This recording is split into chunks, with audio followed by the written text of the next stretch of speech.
Hello friends, welcome my YouTube channel. मैं संपत सिंह आज आपके एक औषधीय महत्व का पादप लेके आया हूँ और वो पादप है हमारा हींग। तो आज की जो हमारी जानकारी होगी वो हींग के बारे में होगी। तो चलो शुरू करते हैं। हींग यानी अस्पोइटिडा, इंग्लिश में कहते हैं इसको अस्पोइटिडा। मैंने एक नाम लिखा है डेविल्स डंग। यानी जो हींग है उसका एक नाम और होता है, एक उपनाम, एक प्रचलित नाम भी है डेविल डंग। इसका मतलब क्या होता है? इसका मतलब होता है शैतान का गोबर। तो हींग को आप क्या कह सकते हो? शैतान का गोबर। तो हम जो हींग के बारे में जो पढ़ रहे हैं, अस्पोइटिडा के बारे में जो पढ़ रहे हैं, उसको डेविल डंग भी कहते हैं, यानी शैतान का गोबर भी कहा जाता है। ऐसा क्यों कहा जाता है? क्योंकि जो आपकी जो हींग होती है उसकी कई सारी क्वालिटी होती है। सबसे बेस्ट की जो क्वालिटी होती है जो लाल रंग की होती है, जिसको आशु हींग बोलते हैं, वो क्या है कि जब किसान उसको तैयार करते हैं, प्राप्त करते हैं पादप से, वो काफी ज्वलनशील होती है। तो उसकी पैकेजिंग के लिए बकरे या भेड़ की जो खाल है उसमें उसको पैक कर दिया जाता है, जो हींग निर्माता जो कंपनी होती है उनको भेजने के लिए। तो उसकी पैकेजिंग में वो खाल काम आती है, इसलिए उसको क्या कहते हैं? शैतान का गोबर कहते हैं। ज्वलनशील होती है, फिर उसको जो निर्माता कंपनी है वो बनाकर उसको एक सामान्य रूप में लाती है। अब आज में जो पादप उसका वानस्पतिक नाम क्या है?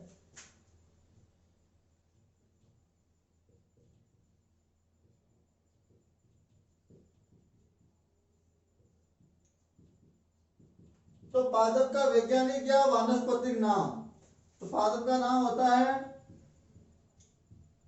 फेरुला आसाफिटिडा।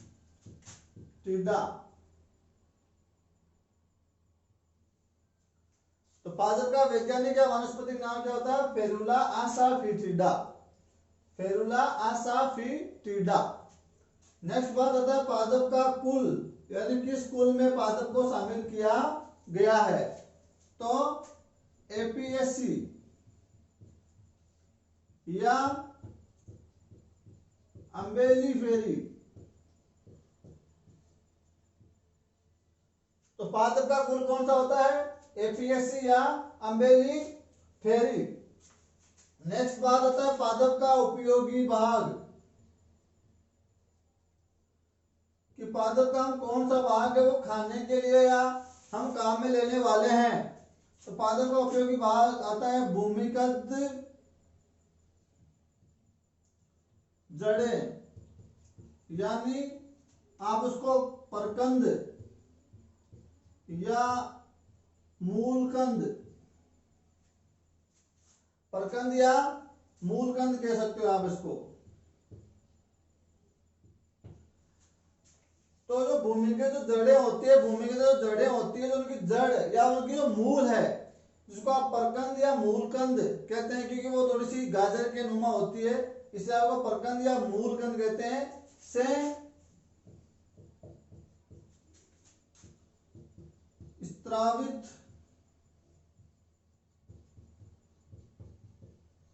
Oleo-gum resin.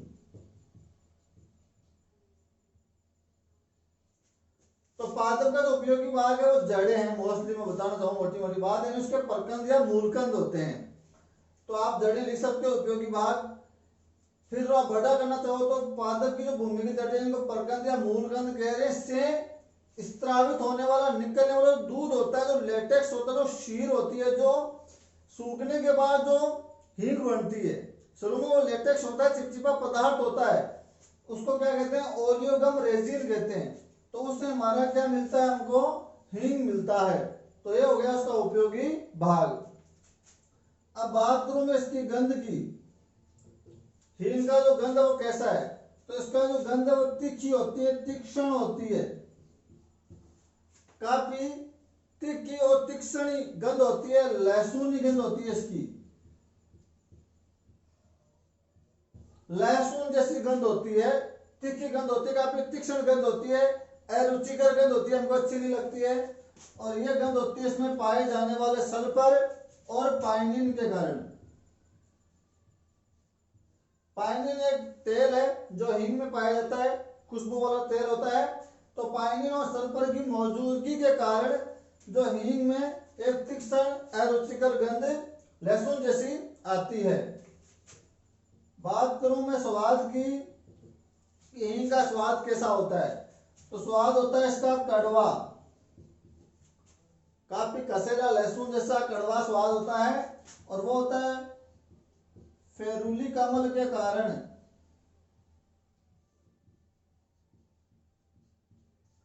तो इसमें एक और ऑयल पाया जाता है, खुशबू वाला ऑयल पाया जाता है, उसको फेरुलिक अम्ल कहते हैं, फेरुलिक एसिड कहते हैं। उसके कारण इसका रंग कैसा, सॉरी इसका स्वाद कैसा होता है, कड़वा स्वाद होता है। अबे मार्केट में कैसे मिलती है, देखो व्यवसायिक तौर पर इसका पाउडर भी मिलता है, यानी शुष्क सूखा पाउडर या अर्ध शुष्क ठोस के रूप में, पनीर के रूप में टुकड़ों में मिलता है। और इसका रंग सरू के अंदर सफेद होता है, फिर वो पीला, भूरा या गहरा लाल साफ हो जाता है। तो इतनी सारी बातें हो गई है, चलो आगे बढ़ते हैं।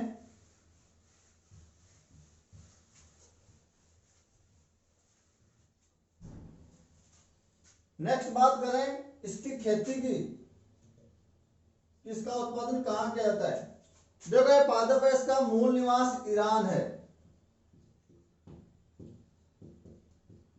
ईरान का ये मूल निवासी पादप है, तो ईरान में इसकी खेती की जाती है, इसका उत्पादन किया जाता है। इसके अलावा पाकिस्तान, इसके अलावा अफगानिस्तान, इसके अलावा बलूचिस्तान,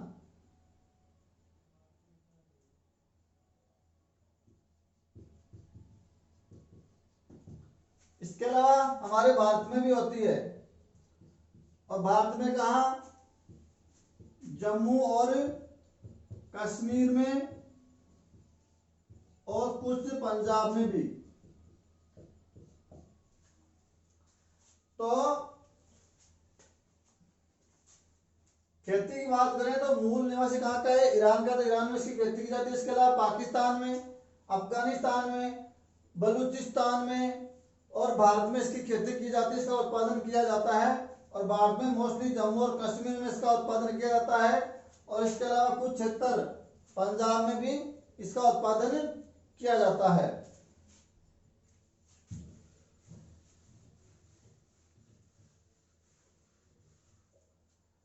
अब आप पादप को कैसे पहचान होगा, तो पादप की मैं जानकारी दे देता हूं।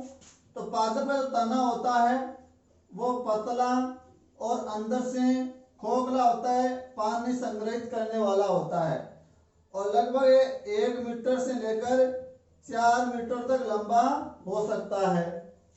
इस पर साइड में ऐसे पार्श्व शाखाएं निकलती है, यानी ये जो है, आप सौंफ का जो पादप वैसा हो सकता है, सौंफ की ये प्रजाति है ये। और इस पर इस प्रकार शाखाएं निकली रहती है। नीचे क्या लगती है, जड़ें, जिनको हम प्रकंद या मूलकंद कह रहे हैं। तो अंदर नीचे मूलकंद यानी उसकी जड़ें होती है। तो ये होगी इसकी मूलकंद या मूलकंदे। जड़ें होगी इसकी, जो कैसी होती है, गाजर नुमा। जड़ें जिनको मूलकंद या प्रकंद कह रहे हैं, वो गाजर नुमा शंकु के आकार की शंकुआकार होती है। और इन्हीं जड़ों पर कट लगाकर उनसे जो रेजिन निकलता है, ओलियोगम रेजिन, उसी को सुखाकर हींग तैयार किया जाता है, जो शुरू में सफेद होता है, फिर पीला, भूरा या गहरा लाल हो जाता है। तना उर्दू है, एकदम खड़ा रहता है और अंदर से खोखला होता है, हरा होता है और पानी संग्रहित करने वाला होता है। पादप है वो झाड़ीनुमा होता है, झाड़ीनुमा पादप है और बहुवर्षीय पादप है, यानी कई सालों तक जिंदा रहने वाला ये पादप है। अब यहाँ ऊपर ऐसी कुछ शाखाएं होती है और उन शाखाओं पर पुष्प के गुच्छे लगते हैं इस प्रकार। सौंफ जैसा ये पादप होता है।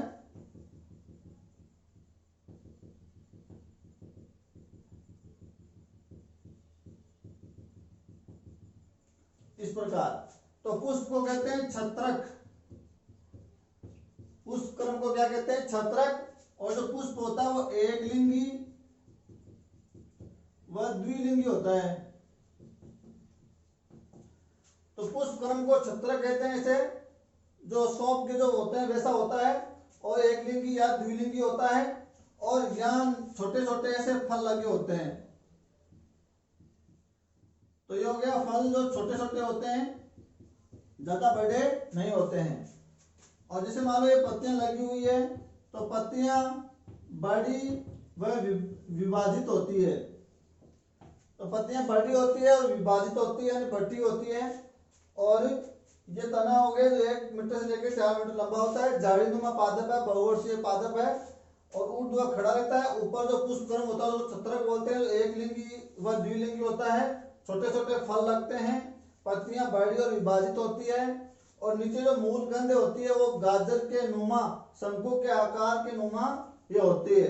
और हरा भरा सदाबहार वृक्ष ये होता है, जो भूमध्य वाला क्षेत्र काफी ये मिलता है। तो ये हो गया पादप के बारे में कुछ जानकारी।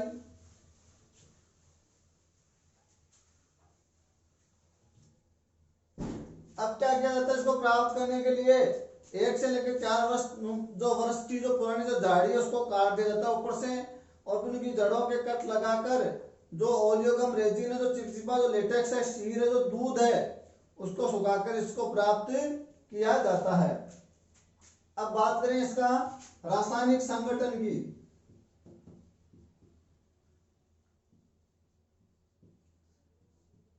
कि हींग का रासायनिक संगठन में आपको क्या क्या मिलेगा? तो हींग में किसी भी प्रकार का कोई एल्केलॉइड नहीं पाया जाता है।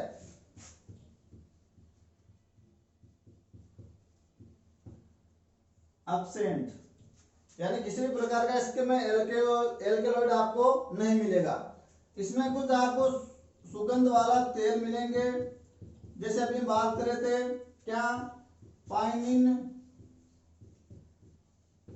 फेरुलिक अम्ल, अम्बेलिफेरिन, ये कुछ उसमें पाए जाने वाले सुगंधित तेल है। पाइनिन, फेरुलिक अम्ल, अम्बेलिफेरिन। इसके अलावा इसमें सल्फर पाया जाता है, फास्फोरस पाया जाता है, कुछ खनिज पाए जाते हैं, कुछ विटामिन पाए जाते हैं। और इसके अलावा इसमें पाया जाता है जो ये ओलियोगम रेजिन है, और ये कैसा है, पीला भूरा शुष्क या अर्ध शुष्क, जो अकोशिकीय ओलियोगम रेजिन होता है। तो इसके रासायनिक संगठन में आपको ये चीजें मिलेगी। और जो गंध है वो पाइनिन के कारण है, सल्फर के कारण है। जो स्वाद है कड़वा वो फेरुलिक अम्ल के कारण है। तो ये हो गया इसका रासायनिक संगठन। और इसमें चिपचिपा पदार्थ थोड़ा गोंद भी पाया जाता है, और जो दूध है, क्षीर है, वो तो उससे तो हमारी हींग तैयार हो रही है।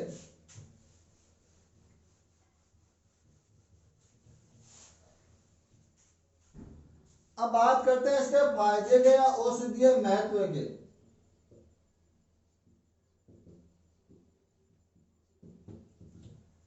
इसके इस्तेमाल से को क्या फायदे होंगे, क्या इसके औषधीय महत्व है, तो मैं आपको बोल के कुछ इसके फायदे बता रहा हूं।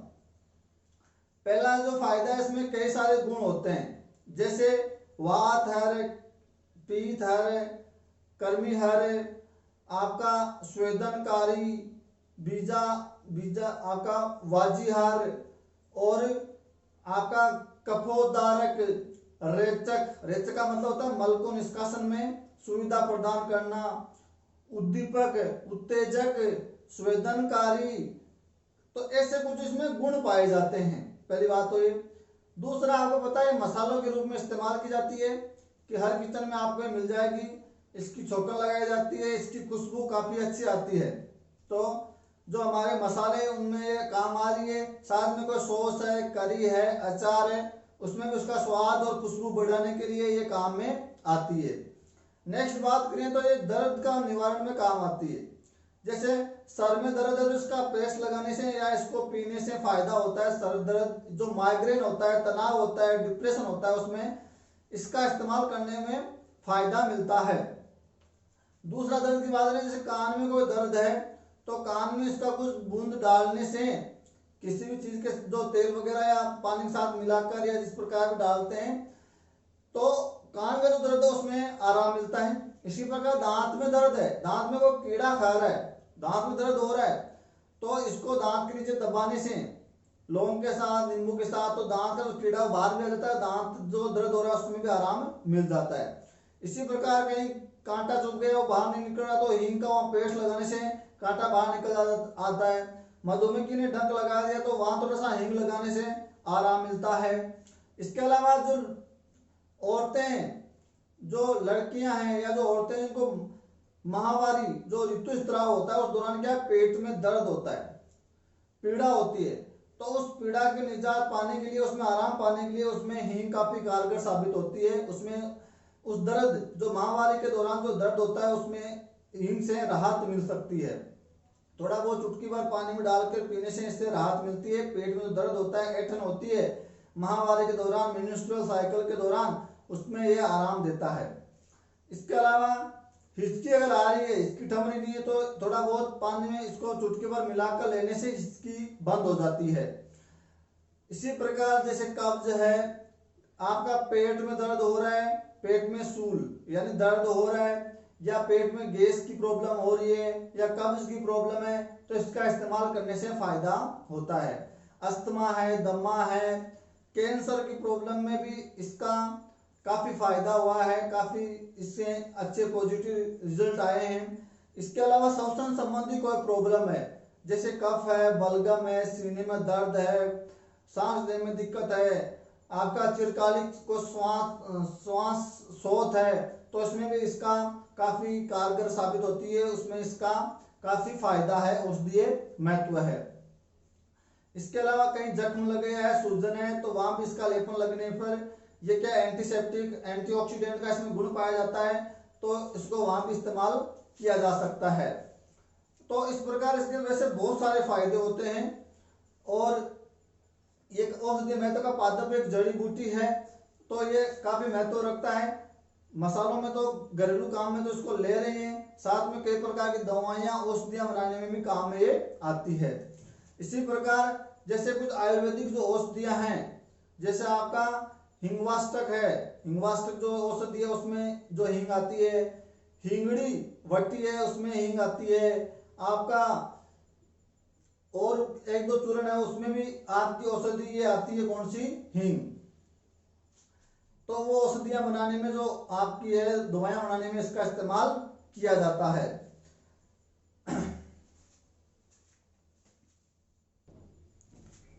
इसी के अलावा एक दो फायदे और देख लेते हैं, और क्या महत्व है। तो और इसका महत्व होता है, पेट से संबंधित कोई प्रॉब्लम है, जैसे पेट में गैस हो रही है या अपच की स्थिति है, भोजन सही से पच रहा नहीं है, तो हींग का इस्तेमाल करने से क्या होता है, काफी फायदा होता है। अपच की समस्या का समाधान हो जाए, भोजन अच्छे से पच जाता है। और पेट फूल गया है, जैसे आफरा आ जाता है ना, आफरा, तो आफरा में इसका उपचार, आफरा के उपचार में इसका इस्तेमाल किया जाती है। मूर्छा आना, मूर्छित हो जाना, यानी बेहोशी की हालत हो गई है, मूर्छित हो गया है, मूर्छा आ गई है, तो भी इनका इस्तेमाल किया जा सकता है। गला बैठ गया है तो इसके गरारे करने से गला है वो सही हो जाता है। इसी प्रकार मिर्गी के दौरे पड़ रहे किसी को, तो हींग भी वहां उपयोगी साबित हुई है। इसी के अलावा त्वचा संबंधी कोई प्रॉब्लम है, कोई फोड़ा है, फुंसी है, कोई कवक संबंधी कोई प्रॉब्लम है, कोई फफूंद संबंधी कोई प्रॉब्लम है, तो उसका वहां लेपन करने से आराम मिलता है। जैसे जोड़ों के दर्द पर भी दर्द हो रहा है तो वहां लेपन करने से आराम मिलता है। और कोई कीट पतंगा वहां काट लिया तो वहां भी इसका लेपन करने से आराम मिलता है, सूजन है, दर्द है, उससे राहत मिलता है। इसके अलावा और क्या फायदा हो सकता है, माइग्रेन है, तनाव है, डिप्रेशन है, सर में दर्द है, दांतों में दर्द है, पेट में दर्द है, माहवारी के दौरान दर्द है, कानों में दर्द है, उन सभी में इसका इस्तेमाल किया जा सकता है। और इसके अलावा जो ये उत्तेजक का इसमें गुण पाया जाता है, उद्दीपन का इसमें गुण पाया जाता है, तो पुरुषों की ताकत बढ़ाने में इसका इस्तेमाल किया जाता है, यानी फर्टिलिटी को बढ़ाया जा सकता है पुरुषों के अंदर। नपुंसकता को दूर किया जा सकता है कि नहीं, मतलब और शीघ्र पतन का जो दोष है उसका भी निवारण इसके द्वारा किया जा सकता है। इसके अलावा और क्या इसके इस्तेमाल हो सकते हैं, तो ये बहुत सारे जो है कब्ज है या गैस्ट्रिक की प्रॉब्लम है या और भी कोई कई सारी छोटी मोटी समस्याएं हो सकती है, काली खांसी है, सूखी खांसी है, तो उनमें भी इसका इस्तेमाल किया जा सकता है। अब बात करते हैं इसके नुकसान क्या है। देखो, हर चीज को एक लिमिट में रहकर या अति नहीं होना चाहिए, किसी का भी एक निश्चित मात्रा में इसका इस्तेमाल होना चाहिए। ज्यादा मात्रा में इनका इस्तेमाल करना भी काफी घातक हो सकता है। जैसे होठों में एक सूजन सी रहती है, होठ सूज जाते हैं, सामने एक सूजन आ जाती है। साथ ही जो गर्भवती महिलाएं, जो स्तनपान जो महिलाएं करा रही है, स्तनपान करा रही है महिलाएं जो गर्भवती है, उनको इसका इस्तेमाल वर्जित माना गया है। इसी प्रकार किसी का ब्लड प्रेशर हाई रहता है, लो रहता है, तो उसको भी इसका इस्तेमाल वर्जित माना गया है।